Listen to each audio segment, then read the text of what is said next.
శ్రీమాత్రే నమః. ఎవరికైనా ఎడ్యుకేషన్ డెవలప్‌మెంట్ లేకపోయినా, ఎంప్లాయ్‌మెంట్ డెవలప్‌మెంట్ లేకపోయినా, అంటే ఎంతో చదువుతాం మంచి ర్యాంక్ రావట్లేదు. మా పిల్లలు ఎంతో కష్టపడి చదువుతారు గానీ, విద్యలో అభ్యున్నతి లేదు. విద్యలో గొప్పగా కావట్లేదు అనుకున్న వాళ్ళకు. ఎన్ని ప్రయత్నాలు చేసినా ఉద్యోగం రావట్లేదు అనుకున్న వాళ్ళకు. ఒకవేళ ఉద్యోగం వచ్చింది గానీ, బెస్ట్ ప్రమోషన్ రాలేదనుకున్న వాళ్ళకు.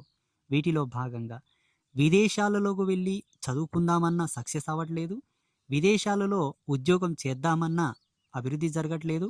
వీసా ప్రాబ్లమ్ ఉన్నవాళ్ళు గూడా వీసా ప్రాబ్లమ్ ఉన్నవాళ్ళైనా పర్వాలేదు. పీఠానికొచ్చి 5 వారాలు తప్పకుండా సర్పపూజ చేసుకోవాలి.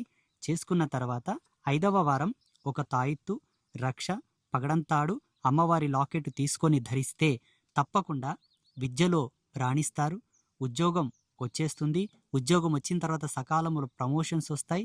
విదేశాలకు వెళ్ళాలనుకున్న వాళ్ళు వెళ్తారు. వెళ్ళిన తర్వాత అక్కడ సుక్కలను చూసుకుంటా చెవులు గోక్కోవడం కాకుండా ఇక్కడ పూజ చేసుకొని వెళ్తే తొందరగా అక్కడ ఉద్యోగాలు వస్తాయి. వీసా ప్రాబ్లం కూడా క్లియర్ అయ్యి తొందరగా వీసా వస్తుంది. అమ్మవారి యొక్క ఆశీర్వాదం శుభమస్తు.